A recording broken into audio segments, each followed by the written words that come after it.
Around Dodge City and into territory on west, there's just one way to handle the killers and the spoilers, and that's with a U.S. Marshal and the smell of Gunsmoke.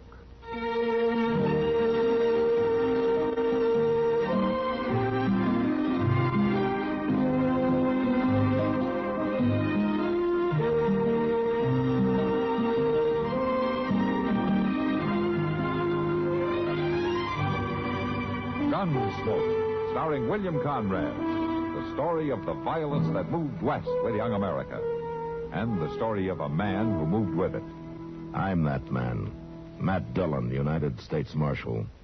The first man they look for and the last they want to meet. It's a chancy job, and it makes a man watchful and a little lonely.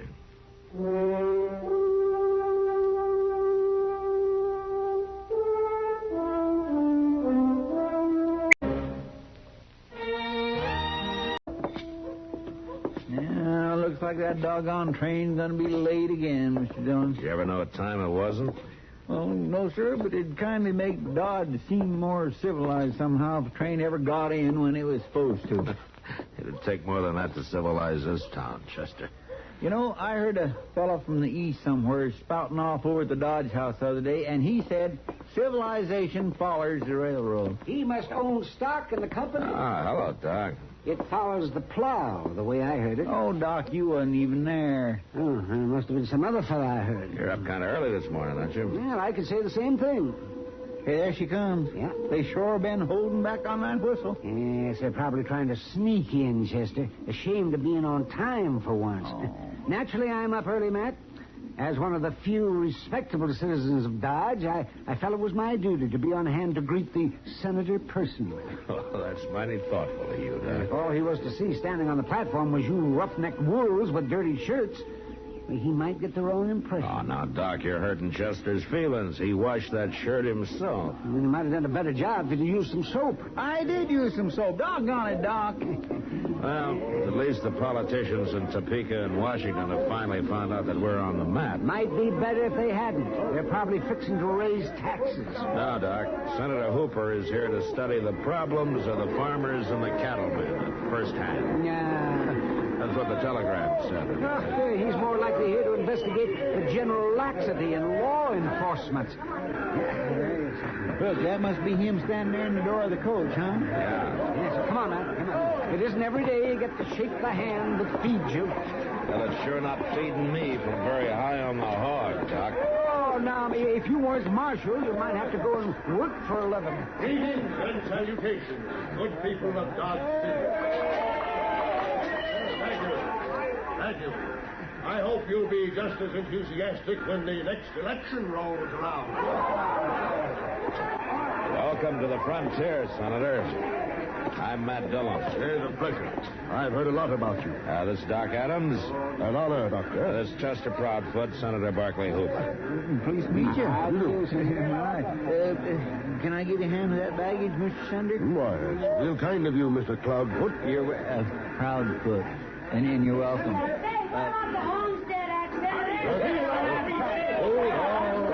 Later.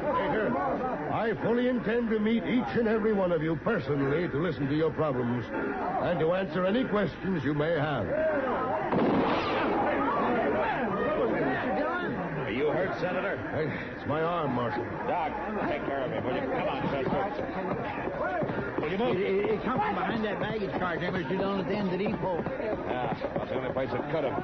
With the crowd all watching the train, nobody had noticed.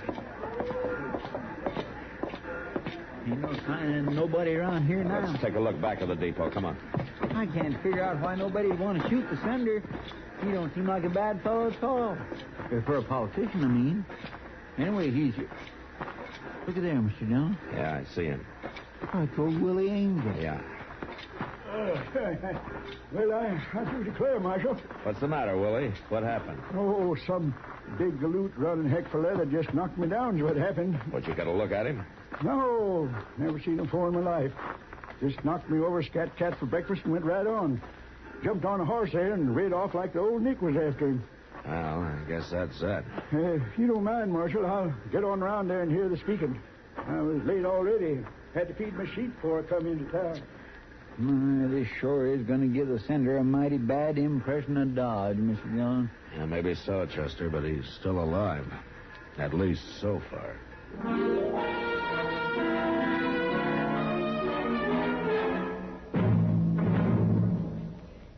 Now listen just a minute, if you will. I've got a little story to tell you. Well, it's not so little, it's sort of a tall tale.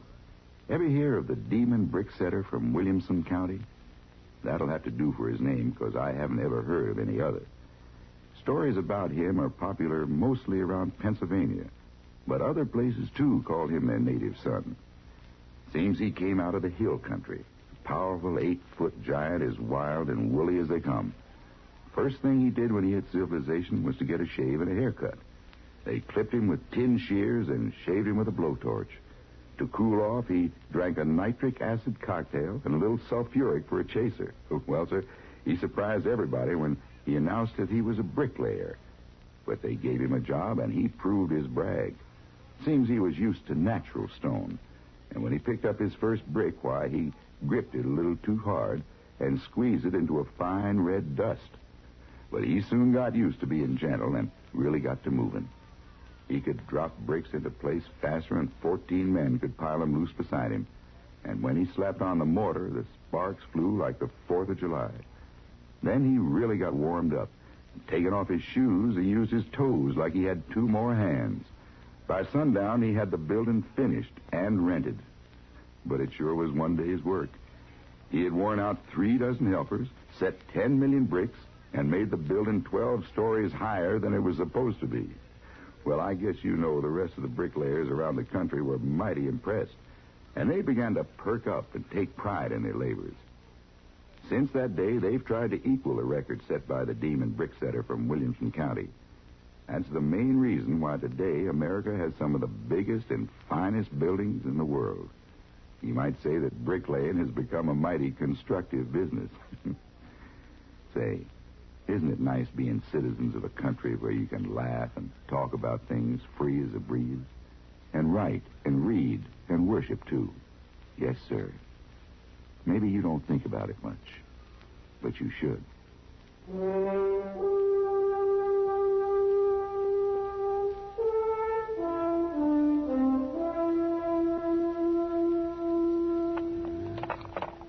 Now, Senator, you just hold still a minute. This is going to hurt some, but I got to clean this wound. Tell me, Doctor, dressing... Take it easy. Dressing a wound like this, wouldn't it be better to do it in the hospital instead of here in your office? Hospital? You know, the prairie country, Senator. Just a moment now. We got 1 school, 1 church, 1 jail, 12 saloons, 5 dance halls, and no hospital. It's unthinkable. There, that should do it. All right, now, we'll get this bandage on here. So. Any luck, Matt? No, Doc. How do you feel, Senator? I'll live. The bullet barely grazed me. Any idea who might want to kill you? Well, I might name a dozen or so. Washington, but here, no. Didn't anyone in the crowd see the shot fired, Marshal? Apparently not. A man was seen running away right afterward, and he was probably the one. Well, who saw him, Matt? Old Willie Angel. The gunman knocked him down, getting away. I presume the witness is trustworthy. He always has been. He's a sheep herder. Lives alone out west of town. Kind of a stiff-necked old codger. You checked his gun, I suppose. Oh, Willie's never been known to carry one. I thought everybody did, judging by that crowd at the station. Well, most of them do. Cattlemen no more than sheepmen. Just lift your arm a little bit more. Yes. Well, at least this witness should be able to recognize my assailant if he sees him again. Well, I hope so. It's about the only chance we got. Provided, of course, the assailant doesn't get to him first. What do you mean? Well, Willie pulled out while I was checking through the crowd and went back home, I guess. I'm going out now and bring him in. He'll be safer with me than on his own. Meantime, I imagine you'll want to cancel your speeches, huh? Marshal, All right, Senator. You can roll your sleeves down. Now, just put on your coat. Yeah, fine. Marshal, I led too many cavalry charges during the War of the Rebellion to be scared off by 1 bullet. One sometimes enough, Senator. Nonsense. This chap has already proved himself a poor shot. No, Marshal, I shall speak to the people at 4 o'clock this afternoon from the front porch of the Dodge House exactly as I intended. All I ask is a reasonable amount of protection. Well, I'll do what I can, Senator.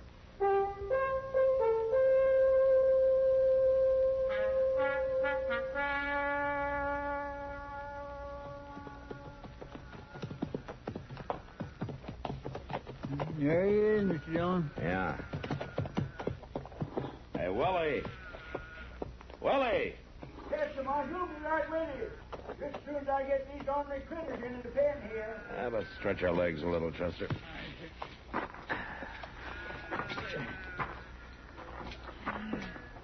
swear I never could figure out how a man could take up with sheep, Mr. Dillon. Sheep just ain't human somehow.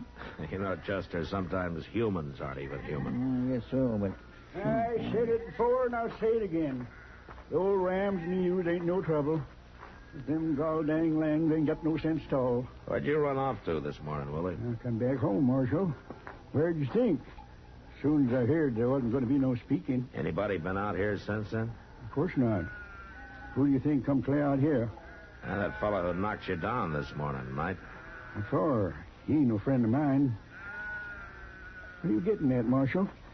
You're the only man in Dodge City who can identify him, and he knows it. You mean he'd be after me? That's right. Man sure can get himself into a pass with trouble when he ain't meaning to. Yeah. Why don't you come back into town with us, Willie? You'll be a lot safer. For how long? Oh, I don't know. Maybe just this afternoon. The senator's going to speak at 4 o'clock. That gunman might show up again. You could spot him for me. Well, I'm real partial to speaking. Well, good. It'll work out fine. Yes, sir. Yeah, but I still got to think about the sheep. How to leave them took care of, I mean. Well, you'll be back this evening more than likely, in the morning at the latest. Well, you could throw out feed now, enough to do 'em. Chester will help you, Willie. He's very fond of sheep, aren't you? Is that a fact now? Well, then you understand them, don't you, Chester? No, I don't. Now, I wouldn't go as far as to say that. Marshal, you know, there's one thing I don't figure out. Oh, what's that? Your job's to protect that there senator, ain't it? Yeah, that's right. Then how come you're bothering about me? I ain't nobody. Willie, the day I start thinking that way, I'll take off my badge. Now, come on, let's feed those sheep.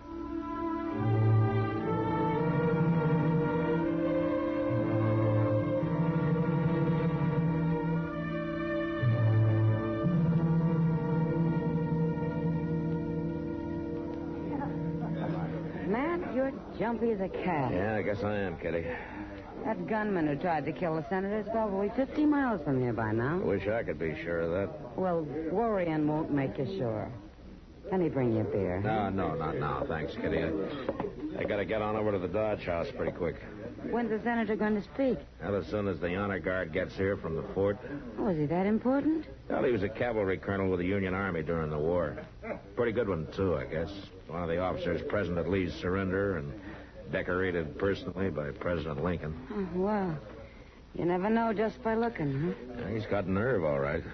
Might be better if he didn't. You mean he'd call the speech off? Yeah.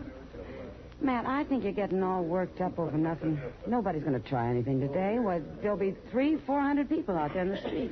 That's what makes it worse. With a crowd like that, it'd be awful hard to spot anything in time to stop it. But he couldn't get away. He wouldn't have a chance. Well, we'd probably catch him, all right, but it wouldn't help the senator much. Well, he probably knows that, so he won't try. Kitty, a grudge killer, and that's what this one probably is. Never cares much whether he's caught as long as he's able to carry out his grudge first. What grudge? Senator Hooper's never been here before. He doesn't even know anyone here. Somebody knows him. Well. So this is what law enforcement has finally come to. Hello, Doc. Sitting here in a saloon in the middle of the afternoon, too. Getting all liquored up. You're wrong, Doc. He wouldn't even have a beer. Oh, well, good. I'll have it for him. Oh, sit down. I'll bring it over. Thank you, Kitty. Oh, my. Just a second. Well, you worried, Matt? Wouldn't you be? Well, I don't know. I've never been in this kind of a spot. I just cure 'em when I can and bury 'em when I can't. Yeah. And in both cases, you collect your fee. Well, I try to most of the time. Oh, by the way, where's Willie Angel? He's in the back room there with Chester. We walked him around town for a couple of hours trying to spot that gunman, but no luck. Well, maybe he left town. I doubt it, Doc. You figure he's going to show then, huh? Yeah, he'll show. Somewhere in that crowd. And when he does, he'll have a gun in his hand.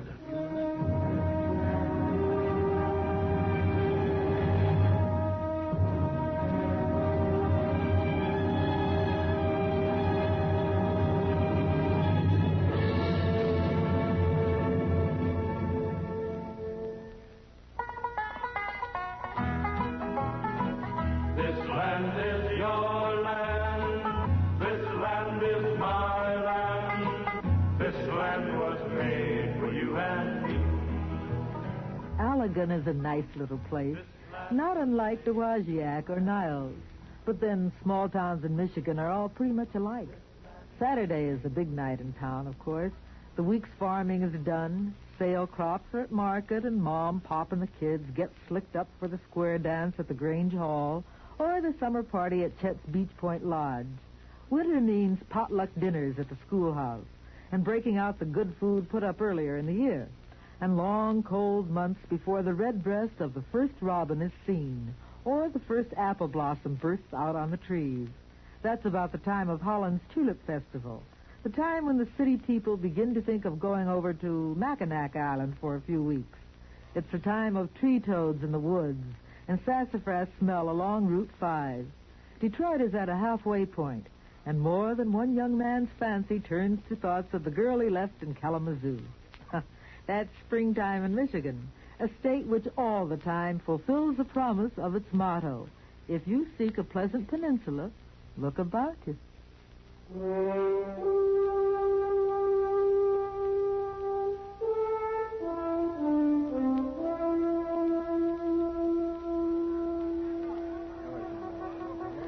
There comes the cavalry, Mr. Dillon. Still no sign of him, Willie? No, sir, Marshal. I've been staring at that crowd from one end to the other, and I just don't see hide and hair of that fellow. Well, keep trying. And stay behind me there toward the back of the porch. Huh? Yes, sir. Well, Senator, you can still call this off, you know. I don't imagine they have much use with cowards in Dodge City. It's not a matter of cowardice, Senator. It's just plain common sense. If you were in my place, would you call it off, Marshal? It doesn't matter what I do, Senator. You've answered me.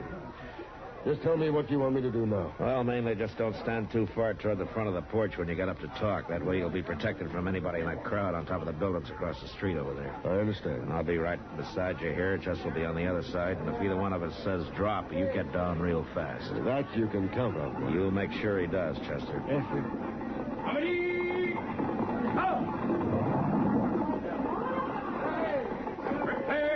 Marshal, I want you to know I appreciate your position here, your responsibility. I have complete confidence. Well, thank you, sir. And good luck, Sergeant.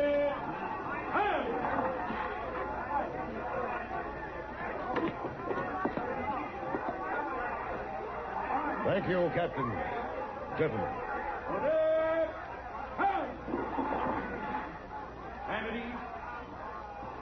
Officers and troopers of the United States Cavalry, and all of you good people of Dodge City, I intend to try once again this afternoon to make a speech which earlier, you may recall, was rather rudely interrupted. I had announced that I was coming here to discuss problems and take up grievances. So I can only assume that the unknown gentleman this morning must have had a very big grievance. And though I don't entirely approve of his methods, he did one thing I wish all of you would do. He delivered his grievance in person, instead of telling it to... Dillon! Willie, come. Why, Willie into his cell. He had a derringer hid in the front of his shirt. Did you kill him? I don't know. Doc, come on up here, will you?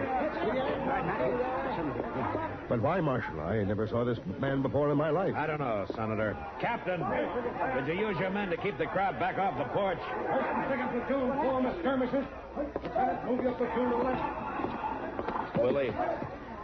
Willie, can you hear me? Hurts, Marshal. Hurts awful bad.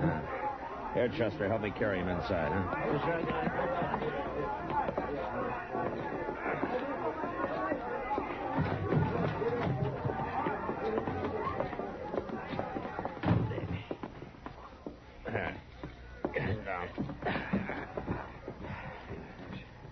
Willie, why did you do it? What is it you got against the senator? Not senator. Colonel Barclay Hooper, Richmond, 65. Rode over us, cut us to ribbons, him and his Blue Devils. Both my brothers murdered, sabred. That was the war, Willie, but that's over. It was over the day General Lee surrendered. Yeah, Lee maybe, but not me. Made him bow down, but not really Angel. I got away from him. I've been waiting. Just let me have a look here. Hurts bad. Marshal, my sheep's out there. You gotta feed my sheep. That's all right, Willie. I'll see they're taken care of. Ain't just sheep. They're my friends. Only friends I ever had, except my brothers. And they're dead.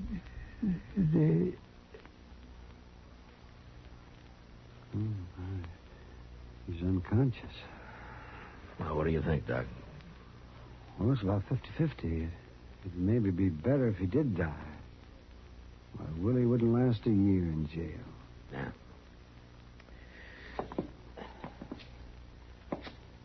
Well, Senator, looks like the war's still going on, doesn't it? All this time, just waiting, he said. Yeah. Kind of funny in a way. If he'd killed you 10 or 12 years ago, he'd have been a hero. Out of half the country, anyway. He tries the same thing today, and he's shot down as a criminal. It's something to think about, isn't it, Senator?